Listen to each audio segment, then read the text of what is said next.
Hello Capricorn, Sun, Moon, Rising, and Venus signs. Kamusta kayo? Sana po nasa mabuti kayong kalagayan. Welcome back po sa Star Tarot. Kung bago kayo rito, welcome din kayo. Thank you for your support. I truly appreciate it. God bless you all, Capricorn. Pauna mensahe po ninyo ay fail. Time to get out of a situation. It's time to get out, no?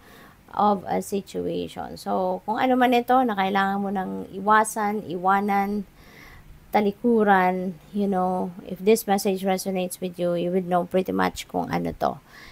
Kasi it's either napapagod na kayo sa sitwasyon na to, or naiinis na kayo, or alam mong hindi na to, wala nang pakinabang ito. Alam mong this is not serving your highest good. Kaya kailangan mo nang iwanan, or kailangan mo nang talikuran. Okay? We have cracked cup, dissatisfaction with life. Okay? There is a dissatisfaction sa buhay, no, na maaring nararanasan ninyo sa ngayon, no? Baka hindi kayo, kaya siguro, no, kailangan ninyong iwanan na to, no? It's time to get out of a situation kasi alam mo na it will just bring you a lot, no, of dissatisfaction sa buhay. Pwedeng ganun yan. Chain of events that will affect your life. Ayan, meron ditong certain thing na mangyayari sa buhay ninyo, and it will definitely affect your life. Kasi hindi lang ito isang bagay na maaapektuhan ito, but it's a domino effect. Maraming, kunyari, merong pangyayari, no, sa isang area of life ninyo, at marami ang maaapektuhan ito. Marami pa ang pwedeng mabago, marami pa ang pwedeng maapektuhan ito in a negative way. Pwedeng ganon. We have Beetle, good fortune. Wow. So, it's okay. Diba? This is beautiful. Merong good fortune, no? Nababalot sa buhay ninyo sa ngayon. Kaya siswertehin din kayo, no? Capricorn, you are going to be lucky. Siswertehin kayo at this point. So, we have, swerte, tuloy-tuloy. You are going to receive plenty of material things. Yan, maraming material na bagay. So, siguro, maraming pera dadating sa inyo, kaya you'd be able to acquire more material things, diba? So, definitely, maswerte kayo pagdating sa pera sa ngayon. We have happiness, kaya yun, magiging masayang-masaya din kayo, diba? There is happiness. So, syempre, ang daming biyaya, diba? Sino naman ang hindi matutuwa dyan? Kaya, maybe you're just being happy and grateful as well, no, for all these blessings na paparating.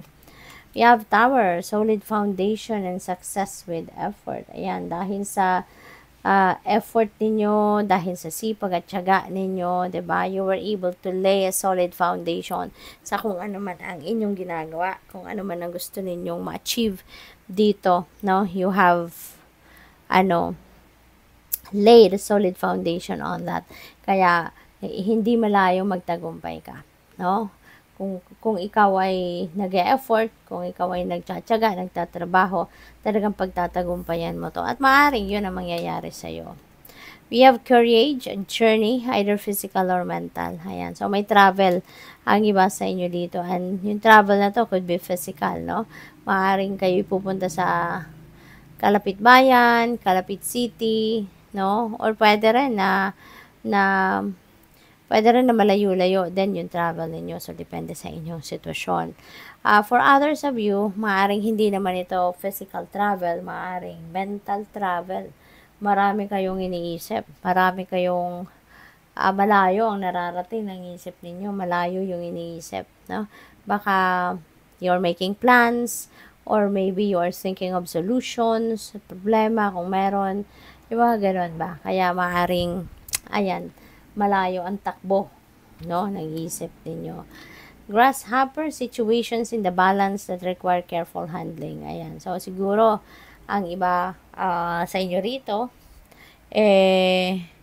may sitwasyon na kailangan na ninyong maging maingat, no, sa pagharap sa bagay na to. Maaaring hindi ito pwedeng madaliin, diba? Kailangang malumanay ang approach. This could be a delicate situation, kaya kailangan pag-isipan mabuti, okay? And if this message resonates with you, malalaman mo or alam mo kung ano to. What else?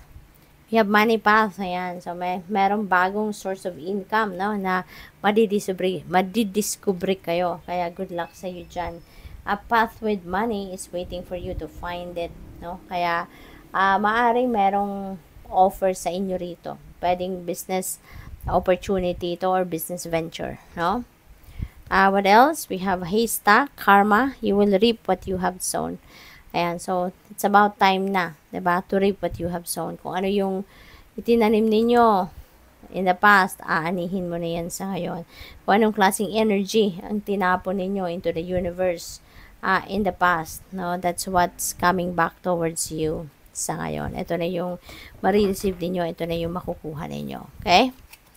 What else? We have hills, obstacles to overcome. Ayan. So, may mga obstacles siguro, may mga pagsubok na pwede kayong ma-encounter at this time. But, kalma lang. Okay? Kalma lang. Maliliit lang to. So, ibig sabihin ito na hindi naman ito big deal, hindi naman ito makaka-apekto sa iyo na bonggang-bongga. At, masusolusyonan mo agad din naman ito. No? Sumisikat na yung araw, this is the sun coming out, start to come out. So, ibig sabihin nito na unti-unti, makikita mo na, or maaaring unti-unti, nakikita mo na yung liwanag, nakikita mo na yung maaaring posibleng solusyon, no, sa mga pagsubok na ito. Kaya, good luck sa'yo. What else?